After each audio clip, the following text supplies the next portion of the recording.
Retro Racing Reports from the Iowa State Fairgrounds in Des Moines, Iowa.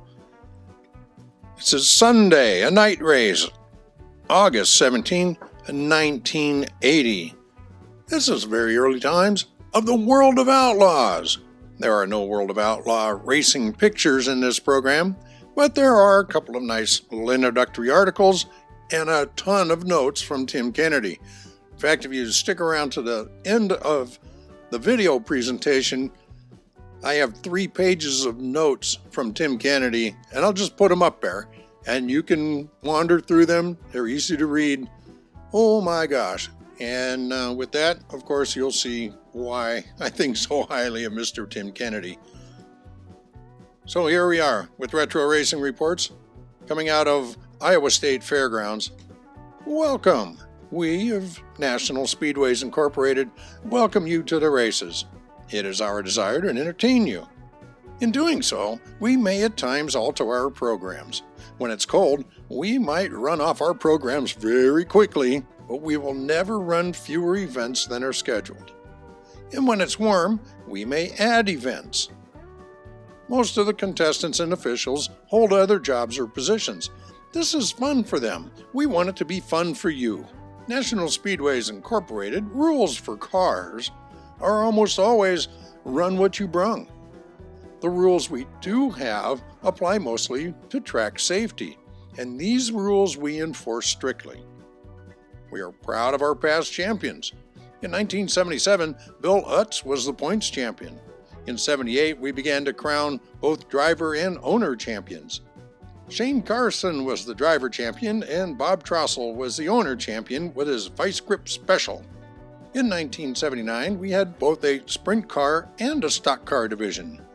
We crowned Ken Walton as a stock car driver champion and Dwayne Schneider as stock car owner champ. In the sprint division, Shane Carson repeated as driver champ, and Bill Smith was the owner champ in car number 4X. The future of National Speedways Incorporated and the National Speed Contest Association is important to all of us. We need unity of a strong organization to improve racing and to make sure that when you see the NSCA logo, you know you will be seeing the best. Thank you for being here today. It has been our pleasure. May all your good times be at the races. A brief history of National Speedways Contest Association. The National Speedways Contest Association was formed only 2 years ago, but already its reputation is one of providing racing excitement plus. Headquarters for NSCA is in Des Moines, Iowa. Although it's a relatively new organization, the roots of NSCA go far back in Midwest racing history. It is an offshoot of National Speedways Incorporated, one of 3 promoting arms for the International Motor Contest Association, which in its post-World War II heyday was the epitome of speed sport in mid-America. National Speedways Incorporated is still the promoting arm for NSCA. The race directors for National Speedways Incorporated are Dave Van Patten and Robert Lawton of Des Moines. Van Patten is president and Lawton is vice president. Racing is governed by 8-member boards of directors in both the sprint car and late model divisions. The 2 separate boards within NSCA are made up of 4 drivers and 4 car owners. These groups set the rules that are enforced by the NSCA. The boards and the boards alone change existing rules or add new rules for racing within each division. In addition to rules making, the boards choose award winners within the sprint and late model divisions.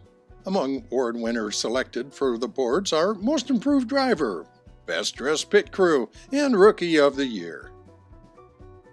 When National Speedway Contest Association was formed in 1978, it promoted only sprint car races at tracks around the Midwest. In 1979, the late model division was added, and in 1980, at least one midget race will fall under the sanction of NSCA. These are our procedures for all of our races unless otherwise stated. The fastest 32 cars by time trials will run the heat races. The fastest 20 cars are automatically qualified for the A main without having to qualify through their heats. They must, however, run their heats. Cars qualifying 21 through 36 will run the B main, and the first two finishers in the B main qualify to start at the rear of the A main. The slowest 16 cars will run the first two heats, and the fastest 16 cars will run the third and fourth heats. All heat races will be inverted according to qualifying time. The B main will start straight up, fastest car on the pole, while the A main will have the first 6 cars inverted by their qualifying times. By now you've noticed this program is fully annotated by Tim Kennedy. I don't know why he was in Des Moines in 1980 to go see this race, but we all benefit from that. All of the notes handwritten in here are from him. I did notice throughout that there are multiple cases where he says, this is a fabulous place to see an auto race. That's just wonderful. Be sure to like, subscribe, comment, share,